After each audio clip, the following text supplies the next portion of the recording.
Dora, a gente começou lembrando quando a gente teve esse anúncio do novo ministro da Educação, comemorando que ele falou sobre educação, não sobre nenhum outro assunto específico, bandeiras políticas, nada disso. Só que o tempo mostrou que o digníssimo Carlos Alberto Decotelli tinha ali muitas irregularidades, para dizer o mínimo, para falar mentira mesmo no currículo, Dora, e aí ele caiu.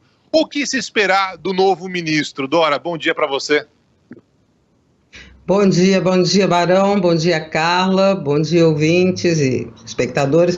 Olha só, essa é a grande questão, né? O que vem por aí? Mas eu acho que ainda tem coisas sobre esse ministro que nem ficou, não chegou a tomar posse, que ainda não foram, acho que, aprofundadas, que são importantes para se avaliar critérios de escolha de ministros. Por exemplo, fala-se do currículo, evidentemente, seria uma checagem, porque são tantas as mentiras do currículo que bastaria uma checagem assim rápida para que o governo soubesse que havia ali, para dizer o mínimo, inconsistências. Agora tem uma outra questão que eu acho até mais importante que essa, e que não foi checada. O professor Decotelli, ele foi presidente do Fundo Nacional de Desenvolvimento para a Educação e saiu de lá depois que a Controladoria Geral da União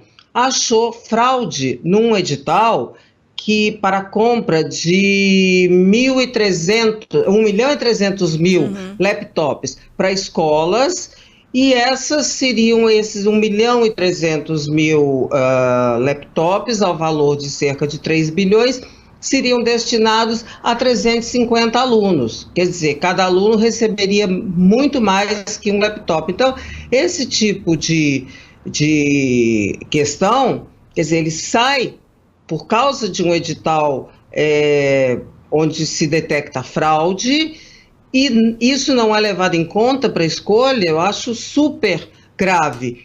E estou falando isso porque, justamente para responder a questão do Barão, o que esperar do próximo ministro da Educação? Eu não sei, gente, porque diante dos critérios que são aplicados, que são adotados, ou da falta de critério, eu acho que a gente pode esperar qualquer coisa, embora nessa nova fase em que o governo se apresenta muito mais calmo, muito mais civilizado, muito menos disposto a fazer a tal da guerra cultural, acho que deve vir alguém aí num perfil academicamente mais aceitável.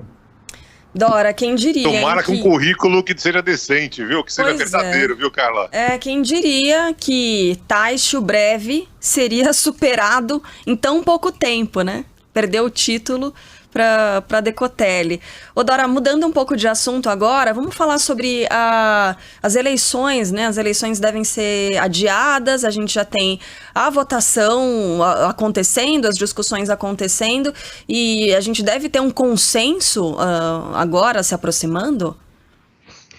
Olha, pelo que se diz lá, o Rodrigo Maia quer votar hoje, né? Inclusive os 2 turnos, acho bastante otimista, mas se ele diz é porque de repente dá. E falta essa questão aí de uma negociação, tem uma questão casuística, oportunística, levada pelo Centrão, que é tentar aproveitar essa discussão para colocar ali a prorrogação de um reforço financeiro aos caixas das prefeituras, e também uma volta de uma propaganda partidária que havia sido extinta em 2017, porque é completamente absurda. São 35 partidos, essas propagandas elas foram criadas para que os partidos se comunicassem com a sociedade, não faz o menor sentido, mas hoje, primeiro, que isso não era sempre usado para isso, era muito para negociar espaço.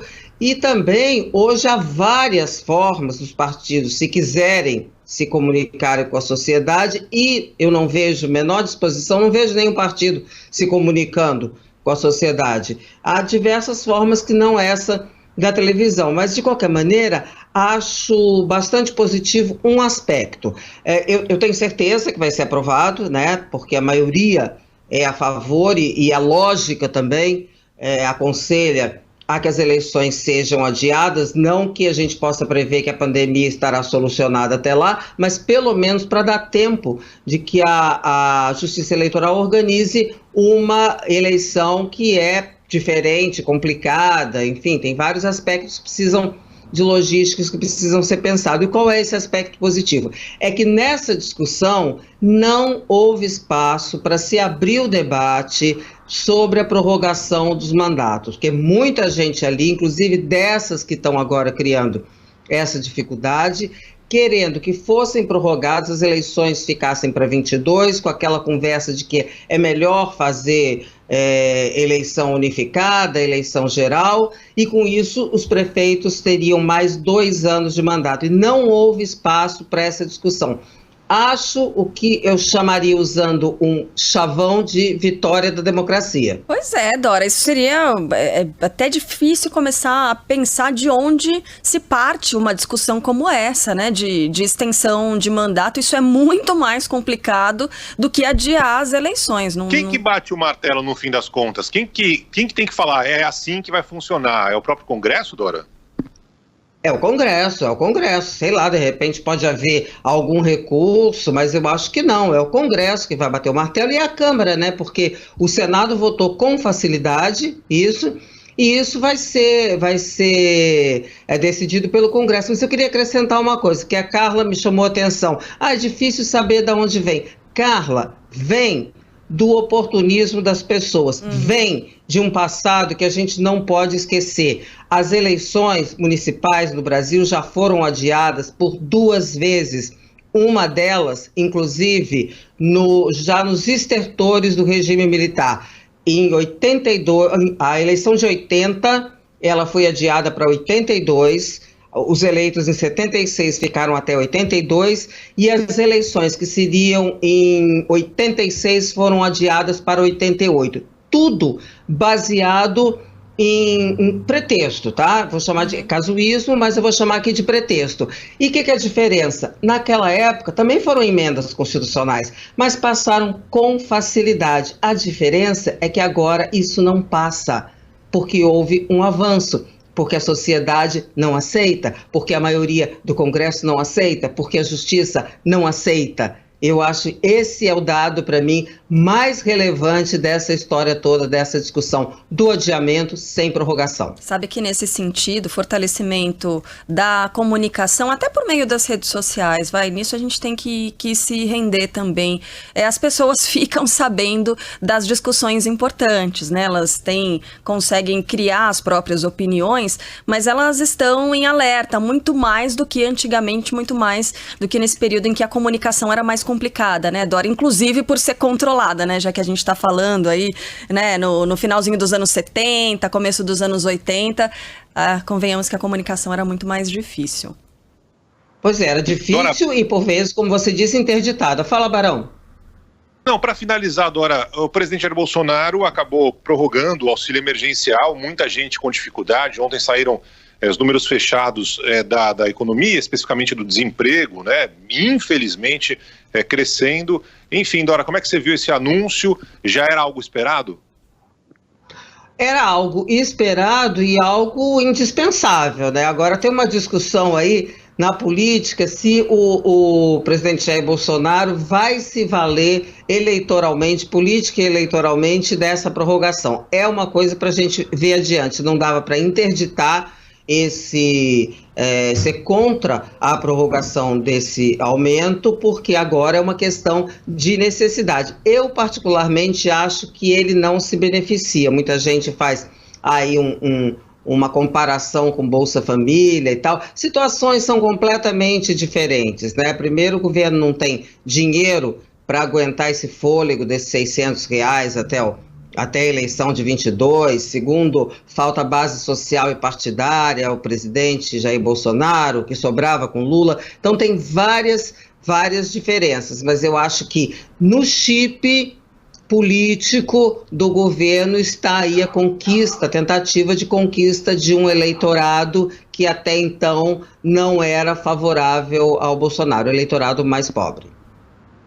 Quero dizer que nos Estados Unidos o presidente Donald Trump abriu de vez os cofres, não é só para quem está desempregado, não. Todo mundo recebeu um belo cheque em casa, as empresas também estão recebendo mesmo sem pedir nenhum tipo de financiamento, empréstimo, nada, já estão recebendo também cheques, ou seja, aqui, claro, estamos no ano eleitoral, em novembro, o presidente Donald Trump conta muito com esse apoio na hora da eleição. Barão, nem por isso Trump deixa de estar numa situação complicada eleitoralmente, né?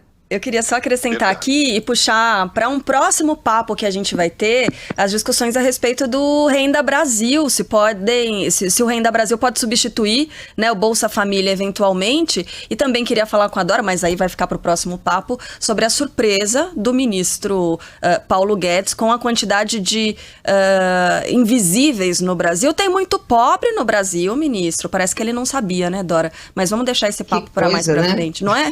Tá certo, tá bom.